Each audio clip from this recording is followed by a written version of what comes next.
We're talking about 4 programming languages you should learn if you want to go into software development in 2024. So the first programming language on my list is going to be JavaScript slash TypeScript.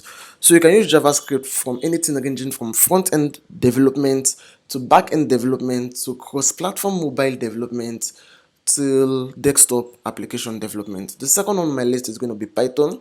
And if you're interested in things ranging from data analytics to data science to machine learning, anything encompassing data or AI, artificial intelligence, then Python is the programming language for you. The third one on my list is going to be Go or Golang. So Go is actually a programming language developed by Google, used for server-side development and cloud development. So if you're actually interested in stuff like that, then Golang is meant for you.